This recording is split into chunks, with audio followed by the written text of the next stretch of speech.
Бір сөзбен айтқанда, ұйқыны азайтып, жұмысыңызды тиянақты бітіру үшін сіздерге кереметтей кеңес ұсынамыз. Бұл орайда біздің шәкизатты әріптесіміз Жұлдыз Пірмағамбет арнайы зерттеу жүргізген екен. Түнгі уақытта осы ұйқыны азайтып, белгіленген жоспарымыз бойынша жұмысымызды бітіру үшін біз әрине Жұлдыздың бейне ақпаратын тамашалауымыз керек. Кейде сыртқы факторлар әсерінен түнді ұйқысыз өткізуге тура келеді. Студенттерге маңызды емтиханға дайындалу керек болса, үлкендер үшін жиналыс немесе шайхана қонақ күту болуы мүмкін. Не болса да жастыққа асыға бермеу үшін бірнеше қарапайым кеңес ұсынамыз, мұқият бақылаңыздар.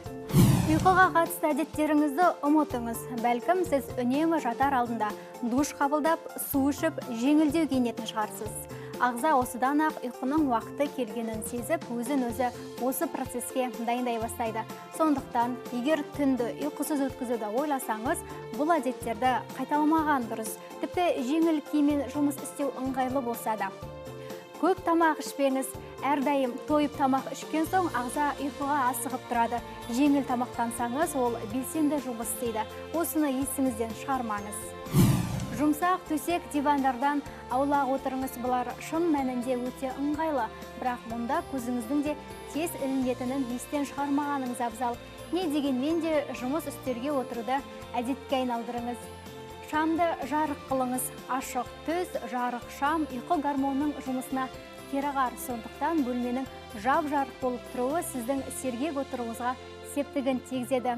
Ұйқыңызды қандырып алыңыз. Бұл түнді ұйқысыз өткізуді жоспарласаңыз, бір күн бұрын ұйқыңызды жақсылап қандырып алыңыз. Ұйқысыздықтың кесірінен адамның жұмысқа қабілеті әбден төмендейді, сондықтан мұны әдетке айналдыруды ойламаңыз. Кофе ішіңіз, сондай-ақ тәтті шай мен шоколад та артық болмайды. Қан көмірсудың қызметін атқарады. Ол бізге көп энергия бергендіктен, оны да пайдалануға болады. Әрине, пайдалы деп те айта алмаймыз, бірақ бір ұйқысыз өткізетін түн үшін пайдалануға тура келеді. Сағыз шайнаңыз. Адам сағыз шайнап отырғанда ұйықтай алмайды. Жаттығу жасаңыз. Кез келген физикалық белсенділік адамды сергітері анық. Ұйқыңыз қанық, дендеріңіз сау болсын.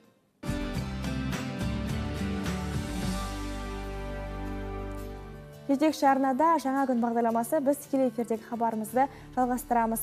Жер контрасттар планетасы. Оның бір нүктесінде адам төзгісіз ыстық болса, келесі бір нүктесінде қақаған аяз орын алып жатуы мүмкін. Экстремал температураға қарамастан, осындай кей жерлерде адамдар мекендейтін көрінеді. Қадірменді көрермен, осы орайда назарларыңызға жер планетасындағы ең суық мекендер топтамасын ұсынбақпыз. Экранға зер салыңыздар. Восток станциясы. Жер бетіндегі ең суық жер Антарктидада орналасқан. 1983 жылы Советтік Восток ғылыми станциясында -89,2 градус тіркелген. Мұнда тек зерттеушілер ғана келеді. Станциядағы ең жылы мезгіл желтоқсан айы екен. Бұл айда ауа райы -30 градусқа дейін жылыйды. 2002 жылы ең жоғары рекордтық температура -12,2 градус тіркелген екен. Ең суық кезең тамыз айына тұспа-тұс келеді. Ауа температурасы -70 градустан әрі түсіп кетеді. Востокта мұздың тастай қататыны сонша, оның қалыңдығы 3,5 километрге дейін жететін көрінеді. Келесі Айсмити, Гренландия. Жер бетінде Антарктида сияқты мұз құрсауында жатқан тағы бір мекен Гренландия. 1930 жылы геофизик Альфред Вегенердің экспедициясы барысында Айсмити полярлық станциясы пайда болды. Сол жылы экспедиция мүшелері -65 градус ауа температурасын тіркеген еді. Нартайс полярлық станциясы, Гренландия. Айсмити станциясынан бөлек Гренландияда ең суық полярлық станция бар. Ағылшындар мен даттар 1952 жылы Нартайс станциясын құрды. Ол тек 2 жыл ғана жұмыс істеп, -66,1 градус тіркелген. Якутия республикасындағы Оймякын елді мекені адамдар тұратын ең суық жер саналады. 1924 жылы мұнда -72,2 градус суық болған. Бірақ кей деректер бойынша бұл рекорд 1938 жылы бұзылған деседі. Ал соңғы өлшеулерге сәйкес бұл елді мекендегі орташа ауа температурасы -64,3 градус. Ал жазды күні Оймякында ыстық болады. Верхоянск. Якутияда Оймякынмен қатар Верхоянск қаласы да ең суық аймақтың бірі саналады.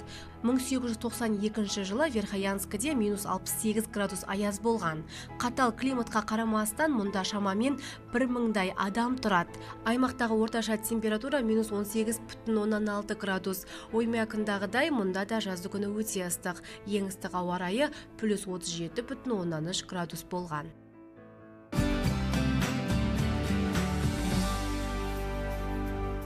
Шәкизат, жаңа ғана біздің көрерменімізге ұсынған бұл бейне ақпараты барша көрермендерге пайдалы болып деген сенімдеміз. Себебі мынау күн ысыған тұста басқа мемлекетте осы салқын жаққа барғысы келетін біздің тұрғындарымыз бар. Ал күн салқындаған тұста жылы жаққа барғысы келетін көрермендеріміз бар. Әрине бұл біздің ұсынған кеңес барша көрерменіміздің кәдесіне жарар деген ойдамыз. Қадірменді көрермен, біз тікелей эфирдегі бағдарламамызда төрімізге келіп жайғасқан мейманымызбен жалғастырмақпыз. Бүгін біздің жаңа күн бағдарламасының төрінде облысымызға белгілі ағаш шебері Ғанибек Сәдуақас ағамыз қонақта. Құрметті көрермен, мейманымызға қояр сауалдарыңыз немесе пікірлеріңіз болса мархабат, хабарласыңыздар, сауал жолдаңыздар. Біздің телефон номеріміз экранның төменгі жағында көрсетулі. Ғанибек аға, бағдарлама төріне қош келдіңіз. Жалпы енді әлгінде ғана айтып өттік, облыстың ағаш шебері ретінде жалпы сізді осы тұрғындардың барлығы жете таниды, біледі, сіздің өнімдеріңізбен таныс десек болады. Жалпы енді аға, енді мынау елбасы осы болашаққа бағдар рухани жаңғыру бағдарламалық мақаласында, мынау ұлы даланың жеті қыры атты мақаласында біршама осы біздің ұлттық құндылықтарымыз туралы, ұлттық кодтарымыз туралы, ұлттық өнеріміз туралы айтып өтті. Ол өнерлерді біз қайта жаңғыртуымыз қажет деді. Жалпы бүгінде енді осы бабадан балаға қалған өнерді өзіңіз қайта тірілтіп жаңғыртып жүрген жандардың бірісіз. Жалпы енді осы орайда мынау сұхбатымызды осы ағаш өнері турасында бастасақ. Жалпы бұл тарихы тереңнен басталған ағаш өнері сізге қалай қызықтырды бұл өнер? Рахмет, құрметті сірелі көрермендері, сірелі шеберлері. Мінекей жаңа күн бағдарламасында сіздерге осы ұлы даланың жеті қыратты біздің елбасының айтылған мақаласы жөнінде дұрыс айтылған екен. Біз оны қазір қоштап жатырмыз. Барлық салада металды қалай өндіру, ағашты қалай өңдеу керек, жылқыны қалай қазақ елі баққан, одан не өндірілген, соның бәрін қазір талдап айтып жатыр. Сол жеті қырында қазақ бұрыннан ағашпен, бізде жаңа керамика дейді, қышпен жаңағы кеселер пайдаланған, бірақ ағаш астауларды пайдаланып, сол кезде өздеріне қажетті сынбайтын, алып жүруге ыңғайлы ықшамды етіп, тостағандар жонып алып жүрген. Өйткені бізде осы Қызылорда облысында сыр елінің ағашы екпетал дейді, екпеталды көп пайдаланған. Кезінде бұл жерде қалмақ жаңағы жайлаған кезде біздің ата-бабаларымыз басқа жерге айдап жіберген ғой. Сонда жылап көшіп кеткен екен олардың бәрі. Сырдың несі ағашы бұзауымның қазық ет, малымның азық ет деп өте қимаған. Қимастықпен кеткен ғой сол кезде, жаугершілік заманда. Қазіргі кезде біз мінекей ағаш өнерін дамытып жатырмыз. Сірелінің ағаштары өте жұмсақ, илгіш, сондай мынадай кәдесыйлар жасауға, сосын оқ үйдің қараша үйлерді сол сырталынан жасап отырған қазақ. Ертерек меңгерген ұсталарымыз, шеберлеріміз осы ағаш өңдеу тәртібін бұрынғы ата-бабаларымыз бастап жасап кеткен. Қазір бүкіл Европа елдері осы қараша үйдің қалай жасалуын қызықтырып, алып жүруге ыңғайлы қылып, өздері тапсырыс беріп жатыр. Біздің облысымызда енді қазір мен осы Қызылорда облысы бойынша шеберлер одағының координаторы болып былтыр сәуір айынан бастап сайланғанмын. Қазір 2 жылдай болды. Экспо үлкен көрмесіне қатыстық. Сол Ғанибек аға, енді жалпы мынау осындай бір біздің бағдарламамыздың төрінде тұрған ағаштан жасалған әдемі бұйымдарды жасау кез келгеннің қолынан келе бермейтін рас. Оған әрине арнайы бір дарындылық қажет, шеберлік керек. Қасиет керек десек те болады. Енді осы орайда сіздің мынау арғы бабаларыңыз болсын, әкеңіз болсын, атаңыз болсын, осындай бір ағаш өнерімен айналысты ма деген сауал. Дұрыс, рахмет. Мен егер өз басыма келетін болсам, менің әкем, арғы аталарымыз ұста болған. Өз әкем темірден түйін түйген кісі. зергер болған, ұста болған. Анамыз енді ши орап, өрмек тоқып, бізге сол Қараша үйде әсемдеуге көп өнерін көрсеткен кісілер. Менің әкем, менің талантымды сол кішкентай кезімнен білген болу керек. Бірақ енді мен өнер мектебіне ол кезде қолымыз жеткенмен де, әкемнің айтуы бойынша ол кезде мал дәрігері бол деп маған айтатын. Қолынан келеді, бірақ мал дәрігері бол деп. Бірақ мен оған бармадым. Бірақ ауыл шаруашылық институтын бітірдім де өнерге кетіп қалдым. Сол жастайымнан өнерге баулып, әкемнің қасында жүрдім. Ұста дүкенін соғып, одан кейін осы үлкен шеберханаларды басқардым. Шеберхана басқарып жүріп, осындай 86 жылы осы Қармақшы ауданының тұрғынымын жалпы. Сол ауданда исполком председателі Аппаз Камышев деген кісі, сол кісі Қанибек сен қолыңнан ұлттық өнер дамыту келеді, мен көмектесем, кооператив аштып, сол кісінің қолдауымен 86 жылы сол партияға қарамай, барлық ұлттық өнер дамытып, ол кезде прокуратура органдары айналысады. Көктас жазу, сурет салу, мынадай ағашты жаңадан қалпына келтіру, ер тұрман жасау, сол кісі көп қолдау білдірді маған. Сол кезден бастап мен қазір өнерге бетбұрыс жасап кеттім. 30 жылдан асып кетті қазір, 40 жылдай өнерде тәжірибем бар. Қазір 1 жылдан асып кетті, зейнеткерлікке шықтым. 2016 жылы осы кәсіпкерлік палатасының арқасында шаңырақ атты шеберхана аштым. Бүгінгі таңда өзіңіздің шеберханаңыз? Иә, осы Қызылорда қаласында өзім шеберханам бар. Ол менің шеберханамның жанында 222-ші Тұрар Рысқұлов атындағы мектеп бар. Сол мектептің жаңағы оқу жаңағы жөніндегі ұстаздарына барып, директорына барып, балдарды тәрбиелеу керек. Технология, еңбекке баулу деген сабақтар бар. Ол балдар келіп, аға мынаны қалай жасаймыз деп сұрап тұрады. Сосын оларға көрсетіп, дәріс беріп, қазіргі балдардың талабы компьютерге кіріп кетеді. Олар сол компьютерменен робота техника дейді. Ол солар бұлайындайды бетбұрыс жасап кетеді, мынаған көп қызыға бермейді. Өйткені олар үстінде шаң болады, үстінің бәрі. Оларға таза отыру керек. Сол таңертеңнен кешке дейін көзін алмай компьютерде отырады олар. Дегенмен ұлттық өнерімізге қызығушылықтары бар. Иә, бірақ қызығушылық бар да шыдамдылық керек. Бұл өнер өте шыдамдылықты, тәжірибе керек. Шебер деген, шебердің қол ортақ, шешенің сөз ортақ дейді, қазақ айтады. Ол шебер адам 8 қырлы. Жаңағы елбасымыз айтқандай 7 қырлы дегенде біз енді 8 қырлы болып өсу керек, жан жақты болу керек. Ол адам шамалы серлеу де болады, арқасы да болады. Ол өнерге беріліп кеткеннен кейін өнер таңдамайды. Сол салада ізденеді. Мен мысалы ағаш өнеріне кейіннен өзім осы қалаға келгеннен кейін осы өнерді біздің облысымызда жоқ. Осыны мен дамытайын деп өзім кәсіпкерлік ашып, шеберхана ашып, қазір астаулар жасап жатырмыз. Ағаштан кәдесыйлар жасап жатырмыз. Мысалы мынау біздің жылқының құйрығы дейді. Жылқының құйрығынан жасалынған мынау текенің, серкенің мүйізі. Соны мынандай әсемдеп, қазіргі жаңғыруға байланысты осылай жасап жатырмын мінекей. Шақша жасалады. Бұлай отырып, желпіп отырады. Үлкен ақсақалдар аттың үстінде үйде отырғанда шыбынан қағып бүйтіп отырған мінекей. Көрерменімізге көрсетіп өтейік. Бұл желпуіш есебінде. Жалпы мұндай мүйіздерді жиі пайдаланасыз ба? Жалпы арасында пайдаланып тұрам. Мен жалпы ағаш жағында істеймін де, жалпы сұранысқа байланысты қамшы жаса дейді. Біреу осындай неге заказ береді, біреу шақша деп атады, біреу кәдесыйлар дейді, біреу асықтан.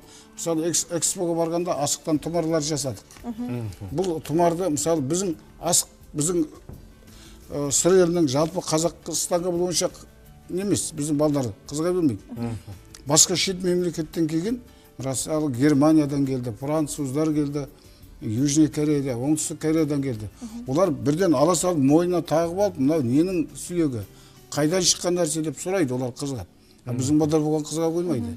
Қазір асық ату, асықты үйрету қайттан бізге дәстүрлі ойын болып жатыр ғой. Соған байланысты осы асықты біз алдырып тұрамыз, жан жақтан аламыз. Монғолиядан сондай үлкен сұраныспен алдырып тұрамыз осының бәрін. Сол қазіргі жастар. Экспо халықаралық көрмесінде сұраныс қалай болды? Ерекше таңданыспен көргенін айтып жатырсыз. Экспода жалпы мен 2 айдың үстінде болдым, қатыстым. Сол Қорқыт кешенінің жанында сол біткенге дейін аяғында болдық, аяғына дейін болдым. Алғыс хаттармен марапатталдық, үздік тауар жеңімпазын ұтып алдық. Ол жерде сұраныс көп келді, миллионның үстінде. Енді біздің өзіміз заттарымыз Германия, басқа Франция елдері, мына татар елдері көп алып кетті. Сосын мен жасаған қобыздар Астанамызға, мынау жалпы Петропавл дейді, Екібастұз қалаларына, о жақта бақсы балгерлер көп екен. Сол кісілер сұраныспен жасатып қобызды алып жатыр. Әлде де бар сұраныстар. Енді қазір мен үлкен жаңағы жануарлар не жасауға болады, тапсырыспен ғана жасайды. Мен өзім таңдап алғаным осы астаулар жасаймын, сосын кәдесыйлар үлкен. Мынау тұрған алдарыңыздағы үлкен кәдесі есебінде жасалған, оны Қармақшы аудандық музейі Қорқыт мұражайының тапсырысымен жасалып жатыр. Ол қандай бұның ағаштары қайдан келінді? Мынау мысалы, мынау ағаш. Жалпы осы ыдыстарды жасауда, ағаштар таңдауда не нәрсеге? Ағаш таңдау керек. Бұл ағаш таңдамаса, бұл ағаш жарылып кетеді. Бұны кептіреді. Бұл 2 жыл тұру керек. Ала салып ағаштан шауып алғанмен ол болмайды. Бұл ағаш көп тәжірибені қолдан өткізу керек. Кептіріп қояды 2 жылдай, ол жарылмау керек. Ол қай майысып кетеді. Қанибек аға, енді осы орайдан сұхбатымызды үзе тұрсақ, себебі тікелей эфирге хабарласқан біздің көрерменіміз бар екен. Тыңдап көрсек. Көрермен, біз сізді тыңдап тұрмыз. Саламатсыз ба? Саламатсыз ба? Көрермен, тыңдап отырмыз сізді, айта беріңіз. Саламатсыздар ма? Ғанибек ағайға шамалы сауалым бар еді. Қазіргі таңда мына астау ағаштан жасалынған жаңа қымыз құятын, ожауы болсын, бәрі қазір жаңағы дәстүрге айналды ғой. Әрбір шаңырақта, қазақтың шаңырағында осы астауды көргіміз келеді, алғымыз келеді. Енді менің қызыққан сауалым сізге қойғым келіп отқаны, мысалы, дүкендерге барған кезде астаудың 2 түрін көреміз. Біреуі латтенген, біреуі майланған. Енді осының қайсысын таңдаған дұрыс? Кейбір астаулардан шамалы иіс шығып, ыстық тамақ салғанда дәмі шығып тұрады ағаштың. Соны қалай таңдауға болады? Сол жағынан кеңес беріп жіберсеңіз. Сауал жолдағаныңызға жалпы көрермендерімізге айтып өтейік. Біздің бағдарлама төрінде облысымызға белгілі ағаш шебері Ғанибек Сәдуақас ағамыз қонақта. Мейманымызға қояр сауалдарыңыз болса хабарласыңыздар. Тікелей эфир телефоны экранның төменгі жағында көрсетіледі. Ғанибек аға, енді көрерменнің сауалына тоқталсақ. Рахмет, көрермен өте жақсы сауал қойды. Сұрағыңызға өте орынды. Біздің мынау облысымызда қазір Қытайдың табақтары, Қытайдан келген астаулар, Қытайдың қымыз құятын ыдыстары, ағаштары келіп жатыр. Олар қап-қара. Олардың ішінен не жағылғанда біз білмейміз. Біз мына астау мысалы таза құйрық майменен, жылқының майменен жағылады. Бұған ешқандай лак, басқа бояулар жағуға болмайды. Бұны иісі шығып кетеді. Мынау таза аққайыңнан соғылған. Сіздер анау жайнадағы ыдыстар үйіндегі ыдыстарды көрсеңіз қап-қара. Мынадай, мысалы мынау ағаш таза аққайыңнан. Бұны мен Көкшетау қаласынан алдырам. Кәне, салмағын ұстап көрейік. Жеп-жеңіл. Мінекей, әдемі-ақ екен. Қымыз құятын астаулар, қымыз құятын ыдыстар, тостағандар жасалады. Ол тапсырыспен жасалып жатыр. Оның бәрін арқалап келіп көрсетуге сіздерге... Қайың ағаштан жасалынған? Мына аққайыңнан жасалады. Қарағаштай жасайды. Көбіне мынау олар халыққа өткізіп жіберу үшін қарағаштан жасайды. Олар қап-қара болып кетеді. Сосын олар құрама ағаш дейді. Олар жалпақты келмейді ағаштарды құрайды. Ол 1-2 ыссы тамақ құйғаннан кейін ашылып кетеді бәрі. Оны біздің көрермендер біле бермейді. Сол үшін сіздің сұрағыңызға таңдап алу керек. Демек, ақ түсті ағаштарды таңдаған? Ақ түсті ағаштар болады. Бұл қандай ағаш деп сұрау керек. Мысалы, Қытайдың кеселері бар. Бүйтіп ішкен кезде ол кеселер жарамайды. Дәмі шығып кетеді. Қытайдың не істейтін білмейміз ғой, не май жағады. Олар құйрығын қойдың, я жылқының майын жақпайды ғой. Жаңа әлгінде айтып қалды, лактелген деп. Ол тұрғыда не айтасыз? Бұл енді қазір пищевой лак дейді. Тамаққа арналған. Мынау ас қасықтар, тостағандар бар ғой. Сондай шығып жатыр. Біз оны көп қолданып отқан жоқпыз. Қазіргі әдемі жылтырап тұру үшін магазиннен, базардан алады да лактей салады. Ол иіс шығып кетеді. Сол үшін өзінің арнайы лактері болады. ол лак біздің облысымызда жоқ, оны жан жақтан алдырып тұру керек. Қай жақтан мысалы? Ол мысалы Шымкент қаласында, Алматы қаласында, жоғарғы жақта бар. Мен Көкшетау қаласында Білек деген компанияда болдым. Ол жерде бірыңғай орыстар жұмыс істейді. Сол Білек компаниясының жұмыстары қазір біздің қаламызда көп. Бізде шеберлер бар. Жалпы енді мынандай осындай әдемі астау жасау үшін қанша уақыт кетеді аға? Мынау өзіңіз арнайы шеберхана ашқан екенсіз. Бұл жұмыс жеңілдеді ма бүгінде? Бір белгілі бір аппараттармен жұмыс жасайсыздар ма әлде? Енді аппараттар шығып жатыр. Ол аппараттар бізге қолжетімді емес. Өйткені оның бағасы 3 миллионнан жоғары тұрады. Мен биылғы осы кеше ғана біздің облыс әкімі өзінің есеп беру қала әкімінің жиналысында айтты, 1 миллионнан 5 миллионға дейін грант бөліп жатырмын деп. Ойлап отырмын, соған қатысам ба деп. Сол кезде мынаны өз жонатын аппараттар шығады. Біз мынаны бәрі қолдан шабамыз. Демек қазақ қолдан жасалынған. Олай болса жоспарыңыз орындалсын дейміз аға. Жалпы енді осы орайдан тағы да бір мәрте сұхбатымызды үзе тура келіп тұр. Себебі желдегі тосқан көрерменіміз бар екен, тыңдап көрсек. Саламатсыз ба көрермен, тікелей эфирдесіз. Алло, сәлеметсіздер ме? Жаңа күн бағдарламасы еңбектеріңіз жемісті болсын. Рахмет. Рахмет, сізге де сәттілік болсын. Деген кісіге сұрақ қойғым келіп отыр. Шығарып жатқан өнімдеріне қызығып отырмыз. Сол кісінің адресін алайық деп едік біз. Егер қажет болып қалса, сол кісі арқылы алғымыз келеді. Жақсы, рахмет аға. Апайымыз хабарласқан. Рахмет, сізге көп хабарласып тұрыңыздар. Жаңа күн бағдарламасы сіздердің әрбір сауалдарыңызды күтеді, әрқайсысына жауап беретін болады. Ғанибек аға, енді өзіңіздің осы мекен жайыңызды айтсаңыз, көрермендеріміз мына аймақ тұрғындары. Ерекше бір қызығушылық танытып жатыр сіздің ағаш бұйымдарыңызға. Менің мекен жайым Қызылорда қаласы, Торайғыров көшесінде шаңырақ шеберханасы бар. Келем деген кісілерге есік ашық. Мен осы облыстағы көрмелерге қатысып, жәрмеңкелер ұйымдастырып жүрген азаматтардың бірімін. Барлық көрермендерді шақырамын.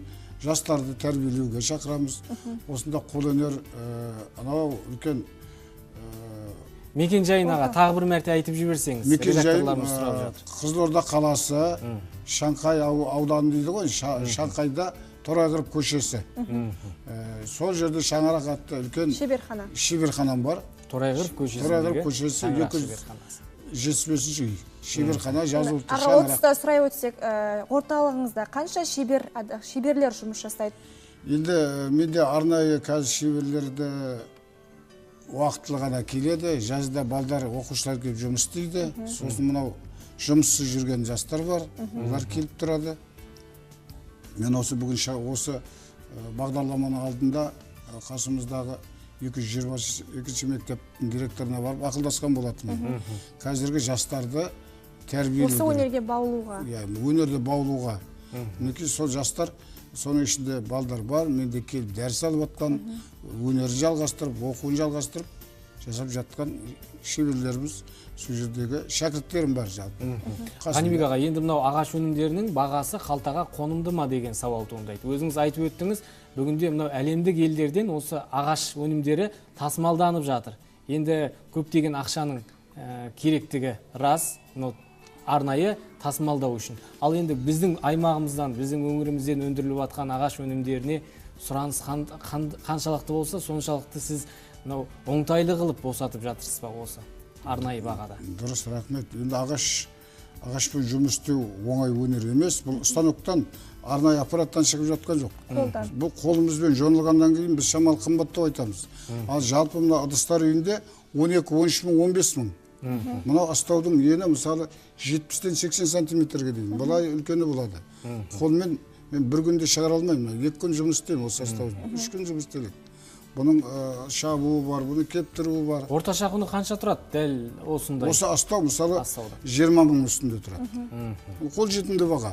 Мына жақта ол 35-40 мың тұрады. Мысалы мен қатып қалған баға жоқ. 17 мыңға да беруі мүмкін. 15 мыңға да беруі мүмкін. Енді бір неғып тұрған кезде де. Өйткені келген кісілерге қайтарылмайсың ғой. Оның қалтасы көтермей қалады. Соған байланысты беріп тұрамыз. Енді біздің өңірдің тұрғындары жалпы көбінесе осы қандай ыдыстарға сұраныс көп жалпы? Астауларға ма, немесе қымыз құятын ыдыстарға ма? Негізі біздің осы жергілікті халық көбіне қымыз құятын тостағандарға тапсырыс беріп жатады. Ол енді тостағандар біздегі ағаштар оған келе бермейді. Ағаштың ені, көлемі жағынан ол үлкен жалпақ болу керек.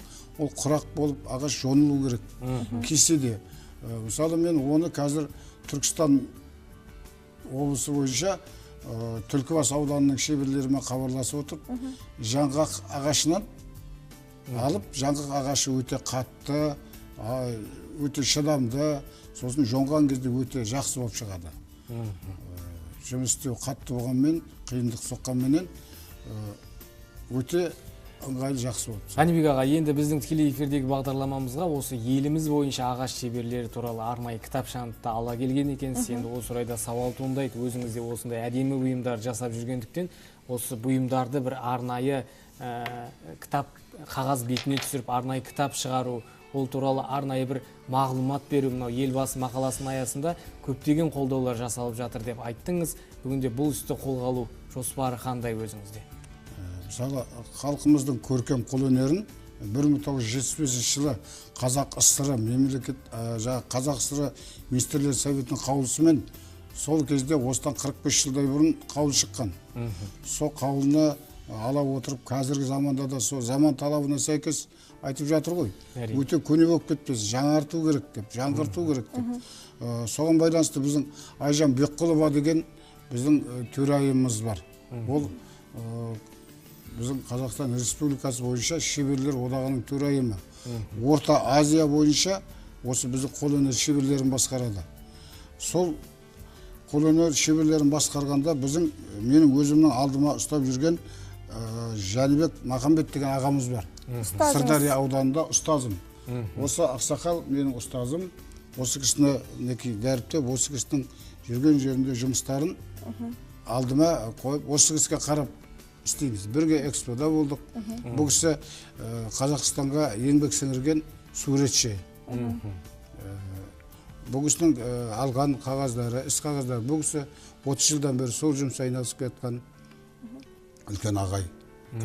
Жалпы енді мынау экспо халықаралық көрмесінен өзге қандай осы байқауларға, арнайы көрмелерге осы әдемі бұйымдарыңызды, ағаш бұйымдарыңызды ұсындыңыз ба? Қандай марапаттар бар? Ол көрмелерге енді мен қатысқан кезде биыл болды көрмелер. Оған мен өзім денсаулығыма байланысты бара алмай қалдым. Жалпы тағы да осы алдымыздағы неде барам ба деп отырмын, Құдай қаласа. Жаңалықтар күтілуде. Осы жетінің ішінде Алматы қаласына барып қайтуым, соған барып, шеберлер одағына барамын. Тағы да үлкен алда бір жаңалықтар болып жатыр. Аға, әзиз, енді құрметті көрермендер, біз сұхбатымыз жүзе тұрып, кезекті әсем әнге берсек, одан кейін сұхбатымызды қайтадан жалғастыратын боламыз. Арнадан ауыспаңыздар.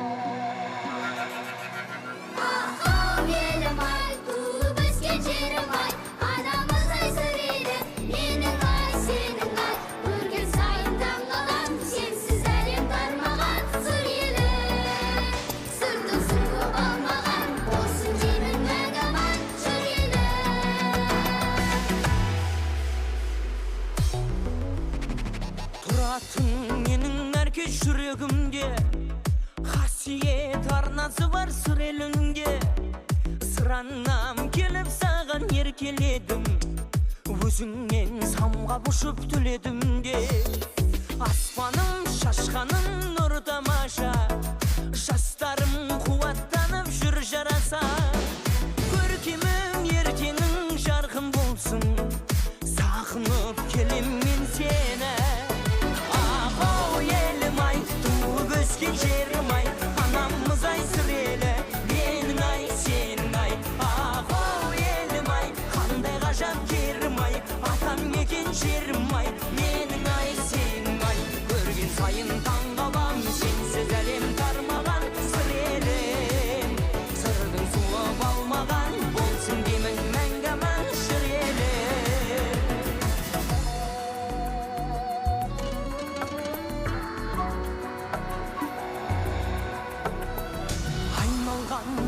алаштың анасына қойнауы тұнып тұрған барасылға қаласың көңіл жалқып тебіреніп Сырдария жағасына барасыңда салтыңмен даңқыңмен жайнадайым қалпыңнан қарапайым айналайын мәңгілік жаңғырып тұрсын атың сағынып келем мен сені ау елім ай туып өскен жерім ай анамыз ай сірелі менің ай сенің ай ау елім ай қандай ғажап керім ай атам мекен жерім ай менің ай сенің ай көрген сайын таң қалам сенсіз әлем тармаған сірелі сырдың суы балмаған болсын деймін мәңгі мән жүрелі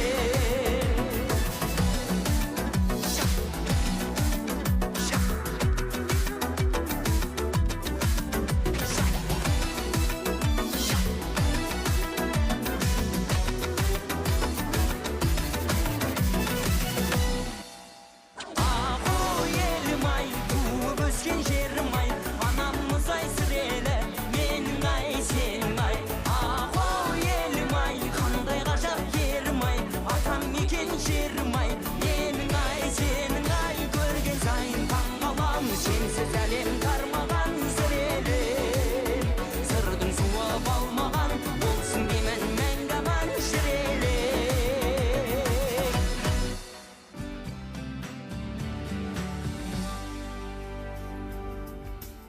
Қадірменді көрермен, біз бағдарламамызды одан әрі жалғастырамыз. Бүгін біздің бағдарлама төрінде облысымызға белгілі ағаш шебері Ғанибек Сәдуақас ағамыз қонақта. Аға, енді жаңағы кітапты кішкене таныстырып өтсеңіз. Жалпы республикаға танымал. Мынау бізде шебер деген, шебер деген жан-жақты, қолдан келмейтіні жоқ. Жаңағы ұста адамды шебер деп айтады. Шебер барлық жұмыстар айналысады. Бізде Айжан Бекқұлова деген төрайым бар. Сол кісінің ұйымдастыруымен Қазақстан Республикасында бүкіл шеберлерді, ұлы дала шеберлер деген атпенен осындай открытка журнал дейді мынау. Осыны шығарып жатыр. Мына біздің облысымызға, қаламызға, облысымызға белгілі Жәнібек ағамыз шебер.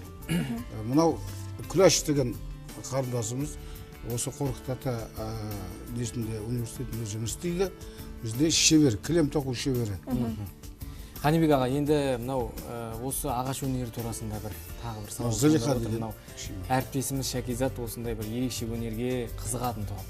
Осындай көрсетсеңіз, кез келген өнерді ала кетеді десек болады. Қыз баласы болғанмен осындай бір ағаш өнеріне ерекше бір қызығушылық танытып жүргенмен бір бөліскен болатын. Осы орайда енді өзіңіз шәкірт тәрбиелеуге қалай қарайсыз? Шәкірттер бар ма бүгінде? Шәкірттерім бар. Жаңағы арнайы келеді. Бұрынғы ауданда тұрғанда да менде 30-40-тай шәкіртім болды. Бәрі де қазір жан-жақта жұмыс істейді, үлкен жігіттер болып кетті. Қармақшы ауданында мысалы үлкен азаматтар бар. Қазір олардың бәрі өзімнің қатарда болып қалды. Қайырбаев Сабыр, Кажденбек Есіркеев деген үлкен жігіттер бар. Қармақшы ауданының жігіттері. Тарғанов Ерлан деген жігіт. Қазір ол Көкшетау қаласында тұрады. Мен сол жақтан осы ағаштарды алдырып тұрамын. Жалпы өнер қыз балаға өте жарасады. Нәзік өнер, ши тоқуға, ағаштан сувенирлер жасасаңыз, кәдесыйлар жарасады сізге. Себебі мынау әдемі әшекейлер жабысқан екен мынау желпуішке. Болғанда бір қыз баласының үлкен рөлі болады деген сенімде. Дұрыс. Бұл қыздар осындай әшекейге өте жақсы көреді ғой. Бұл жалғыз қыздың жаңағы сылдырмақтарына ғана емес, мынандай өнерді жаңғыртып отыруға болады. Сіздердің қолдарыңыздан келеді. Келіп тұрсаңыз, арасында шәкірт тәрбиелеуге дайынсыз кез келген уақытта. Аға, енді осы тұста мына бір бұйымыңызға көзіміз түсіп отыр. Жалпы асық тұр екен. Соны түсіндіріп өтсеңіз, жалпы қандай ұғымды білдіреді? Мысалы, мынау жаңғыруға байланысты жасалынған, біздің өзіміздің таза қолымызда өскен қошқардың мүйізі, оның үстінде біздің көк байрағымызға байланысты жасалған байрақ сияқты асық жапсырылған. Ол асық қазақтың ұғымында табан дейді. Асықты иіреді жігіттер. Асықты иірген кезде табан дейді, бүк дейді, шек дейді. Егер асық альшыдан тұрса, жолың болады дейді. Сәттіліктің белгісі. Сол сәттіліктің белгісі. Жолы бұлар жігіттің асығы тұрады альшынан дейді. Сол сияқты альшы тұрғызып, соны сыйлау, сыйлық ретінде, кәдесый ретінде сыйға тартуға жасалынады. Асықты көп жерлерде тұмарғы біліп жүреді. Анибек аға, рахмет. Бағдарлама төрінен табылып, мазмұнды сұхбат құрғаныңызға алғыс айтамыз. Тікелей эфирдегі бағдарламамыздың уақыты шектеулі болғандықтан біз сізбен қоштасамыз. Ұлттық өнерімізді жаңғырту бағытында жасап жатқан жұмыстарыңыз дәйім еленіп, үлкен марапатқа ие болыңыз. Жасап жатқан жұмыстарыңыз берекелі, нәсібелі болсын. Аман сау болыңыз. Жақсы. Қадірменді көрермен, бағдарламамыздың сейсенбі күнгі шығарылымы осымен тәмам. Біз өздеріңізбен ертең сағат 13:45-те қайта қауышатын боламыз. Төл арнамен әркез бірге болыңыздар. Амандықта жүздескенше. Ендеше қарсы алыңыздар. Кеш иесінің сөзіне жазылған Наурызбай Бейсекеевтің әні «Ғұмыр өтер». Орындайтын республикалық ән байқауларының лауреаты Ерқанат Сәдуақасов. Қарсы алыңыздар.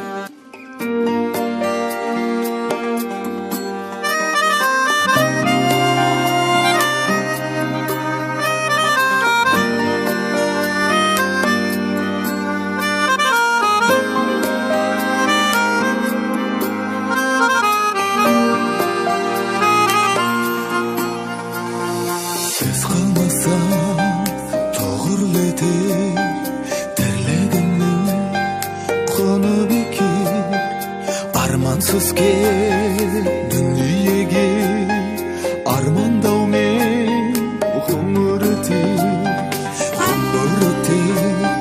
жалғыздығымен өмірлің егіздігімен тіршіліктің күйін шалып күңіреніп қобыз кеуден бүтін бар ма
Жақыны